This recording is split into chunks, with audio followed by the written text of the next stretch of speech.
网上一直有种说法，说是外蒙古回归中国之日，就是美国霸权地位陨落之时。小小一个外蒙古，真能牵动美国的兴衰吗？答案当然是否定的，外蒙古没有那能耐。但是外蒙古虽然不能影响美国国运，可它回归中国这个事件，确实可以预示着美国的衰落。这话怎么说呢？自清朝时期开始，外蒙古本是中国不可分割的领土。辛亥革命后，在沙皇俄国的支持下，外蒙古上层宣布脱离中国独立。1919年，北洋军阀徐树铮趁俄国深陷内战的机会，领兵收复外蒙古。1924年，在苏联人的支持下，外蒙古趁着曹锟吴培福政府倒台的时候，脱离北洋政府控制，再次宣布独立。但中国政府不予承认。1945年，斯大林利用蒋介石基于打内战的心理，逼迫国民政府签订丧权辱国的中苏友好同盟条约，在法律上承认外蒙古独立，至此蒙古彻底脱离中国。按理说，蒙古只是一个鸟不拉屎的蛮荒之地，俄罗斯人为什么要在这里跟我们反复拉锯几十年，也要把让蒙古独立？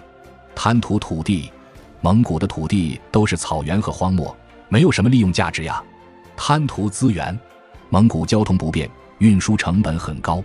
而且俄国连西伯利亚的资源都没开发完呢，干嘛贪图蒙古那三瓜两枣？答案只有一个，俄罗斯人看上它的地理位置了。俄国的西伯利亚地区占了它领土面积的3/4，但这里冰天雪地，人烟稀薄，没有人，就导致俄罗斯对西伯利亚的实际控制力非常薄弱。俄罗斯欧洲本土往西伯利亚输送影响力的唯一途径就是西伯利亚大铁路，只要把这条铁路给截断了，远东就跟俄罗斯没什么关系了。好巧不巧，这条铁路几乎就是贴着外蒙古修的。如果有一个大国从外蒙古出兵截断西伯利亚铁路，简直就是朝发夕至，俄罗斯连一点还手之力都没有。而有能力做到这件事的大国，毫无疑问就是中国。当年蒋经国就曾问过斯大林，我们这么弱，你们用得着这么忌惮吗？但斯大林告诉他，你们现在弱不代表以后一直弱，一旦你们的国家被整合起来，将会非常强大。抛开民族感情来谈利益，俄罗斯在这方面是很有先见之明的。此外，外蒙古是把双刃剑，它在我们手上能威胁西伯利亚铁路，在俄罗斯手上同样能威胁我国首都北京。看看地图吧，中蒙边境距离北京那个距离，想想都后背发凉。经历过60年代中苏交恶的人，一定不会对那种利剑悬顶的危机感感到陌生。苏联解体之后，俄罗斯国力大跌，退到了跟中国一个水平线上。这时候蒙古开始变成一个缓冲国，成为一份无声的安全声明。外蒙古是中俄两国之间猜疑与忌惮的产物。如果哪天这份声明不复存在，而俄罗斯没有做出激烈反应，那就意味着他已经把命交到我们手上了，中俄将会彻底整合起来。那样一来，确实可以对美国霸权产生致命威胁。众所周知，我国正逢100年未有的大变局，种种迹象表明，以美国为首的西方国家真的是铁了心要把我国彻底扼杀在崛起的道路上。虽然现在中国与美西方之间还没有彻底脱钩，但那也只是因为剧烈脱钩，双方谁都承受不起而已。所以现在西方人转变思路，不再寻求与我们展开硬脱钩，而是选择了用软刀子割肉，也就是他们现在所说的所谓去风险化。什么叫去风险化呀？这个风险说的就是中国人，换句话就是说，一旦日后跟中国翻脸，也不至于因为双方经贸关系的原因造成过大的风险。由此可见，双方的关系是再也回不去了，图穷匕见只不过是时间的问题而已。真到了摊牌那一天，美欧一定会在海洋上封锁我们，把我们跟世界市场割裂开来。我们想要不被开除球籍，就一定要向西突围。因此拉拢同为就秩序受害者的俄罗斯，对于我们而言就变得非常重要了。俄罗斯的军事底蕴和资源禀赋都是世界上首屈一指的国家。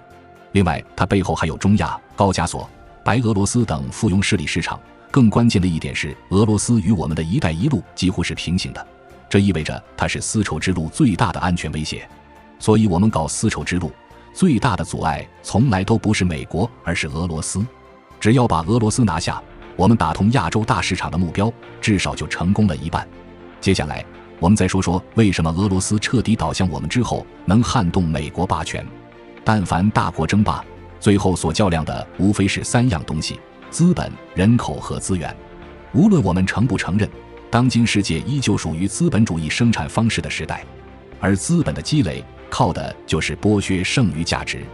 而剩余价值的主体是人，没有人你是没办法剥削的，没有剥削，资本主义就没有存在的意义。现在很多人都说早晚有一天 AI 人工智能会取代工人，如果真有那天，大家不必悲伤，鼓掌庆祝就是，因为那意味着资本主义的消亡。言归正传，一旦到了中美两强裂土争霸的那一天，我们国内有将近7亿人口的产业工人可提供剩余价值。可是反观美国呢？美国有多少工人都可以提供剩余价值？美国这几十年来大搞全球金融化，它国内的产业工人还剩下几个呀？全球金融化虽然可以让它有剥削全世界的能力，但是一旦裂土争霸，国际秩序必然崩溃，这个能力将不复存在。那么美国最后能够剥削的只有日韩以及欧美的产业工人了。可如果真的那天与中国毗邻的日韩两国肯定不能独善其身，他们两个可以排除在外，那么美国最后能剩下的剥削对象只有欧洲那头奶牛了。有人说美国的后院南美不是也有很多人头吗？为什么不把它也计算进去？可是南美的人口跟印度的人口是一样的，他们根本不具备被资本剥削的资格。至于东南亚、印度、非洲、中东这些地方，他们的可剥削人口本就不多。更关键的是，他们有条件不在中美之间选边站，只要中国不犯那种极度愚蠢的战略错误，不把他们全都推到美国那边，中美两国最后大概率会平分出色，瓜分这些地方的影响力，两两对冲又可以忽略不计。所以就资本和人口两个要素来说，中国是不怕欧美的，而中国唯一害怕欧美卡脖子的地方就是资源。现在的工业体系没有石油、钢铁这些基本资源是无法运转的，人家一旦掐断你的基本资源供应，你的资本体系就没办法进行剥削，空有庞大的人口，最后也只能屠户奈何。目前以我国海军的实力，根本没把握在远洋作战上打败美国，一旦两国翻脸，我们的贸易航道被掐断的概率约为100%。而这时候拥有几乎整个元素周期表的俄罗斯，对于我们来说就至关重要了。只要我们能背靠俄罗斯和中亚5国的资源，就可以拍着胸脯说一句自给自足了。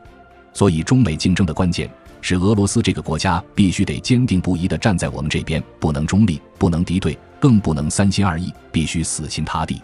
同样的道理，我们需要俄罗斯的资源，俄罗斯何尝不需要我们的人口以及资本呢？很多人都说当年俄罗斯科技升级失败是因为芯片产业没跟上，可是只要你仔细查一下俄罗斯的芯片史，就会发现在60、70年代就技术方面而言，俄罗斯从来都没有落后美国太多，人家从一开始就高度重视芯片，在那上面也是死磕了几十年的。可问题是，就算他吃透了又怎么样？他还有多余的工业人口来填补给芯片产业链吗？因此俄罗斯这几十年之所以一蹶不振，问题就出在资本和人口上面。别看它人口有1.43亿多，但与它的大国体量是严重不匹配的。它的人口根本开发不了那么庞大的国土资源，当今世上有且只有中国能帮它把俄罗斯开发到极致。但是俄罗斯过去对我们是心存忌惮的，因为中国的存在对俄罗斯西伯利亚永远都是一个巨大的威胁，甚至在某种程度上比美国的威胁还要大。俄罗斯高层害怕一旦跟中国深入合作，中国的人口和资本就会大规模渗透到西伯利亚去开发它的资源，那对俄罗斯而言无异于是在挖它的祖坟啊！所以他宁愿忍受美国和北约步步紧逼，也咬死牙关不让中国进入西伯利亚。如果有朝一日中俄之间连外蒙古问题都能妥协，那么请问西伯利亚问题还是问题吗？一旦中国真的能深度开发西伯利亚，把这股冰封了千万年的红利变现，美国的霸权也就时日无多了。可是说了这么多，终究只是纸上谈兵而已，俄罗斯又怎么可能彻底倒向我们呢？毕竟是一个大国，岂能甘居人下？确实，以我们对俄罗斯的了解，想要他放弃外蒙古，把西伯利亚的命脉置于中国的冰封之下，确实是有些天方夜谭。可是今时今日，这天方夜谭正在变成现实。很多人都认为美国挑动俄乌战争是为了收割欧洲，然而这只是一个很表面的原因。美国的本意是要把欧洲大陆跟亚欧大陆割裂开来，让它变成一个孤岛，到时候欧洲就不得不依赖美国了。欧洲之于美国，就如俄国之于我们，都是属于必须死心塌地站队的那种关系。那美国如何让欧洲这个反骨仔死心塌地呢？我们看看欧洲的地图就不难发现，它是三面环海，只有东面和东南面可以与亚洲大陆接壤。俄乌战争一爆发，它就相当于在欧洲的东面画上了一道鸿沟。只要西欧跟俄罗斯的关系稍微有所改善，美国只要挑动一下乌克兰这根线，就能让他们两个反目成仇。同样的道理，自去年以来，欧洲东南方向的巴尔干地区的塞尔维亚跟科索沃也是问题频频。巴尔干危机的背后，美国的背影简直不要太明显。只要这两个地方出问题，欧洲就是个孤岛啊。所以现在中美两国已经有一种心照不宣的默契，欧洲归美，俄国归中，而且甚至都不用中国出手，美国就会很贴心地把俄罗斯往我们的怀里推。正所谓天与不取，反受其咎啊！难道大家没发现吗？这俄乌战争爆发以来，我们在中亚、在远东取得那些成就，不就是在美国的逼迫下，俄罗斯不得不做出的让步吗？这只是开始而已，日后中俄战略合作将会更加深入到一荣俱荣、一损俱损的地步。随着瓦格纳兵变发生，俄罗斯的虚弱毫无保留地暴露在世界各国眼前，像土耳其埃苏丹这种人都已经开始跟俄罗斯划清界限了，俄罗斯的处境将会愈发艰难，他也必将会愈发依赖我们。不信，大家可以看看最近中俄之间的互动，有这个趋势的存在，中俄之间的主客之分将会愈发分明。外蒙问题本是中俄势均力敌和互相忌惮的产物，一旦中俄分出了主从，它就没必要存在了。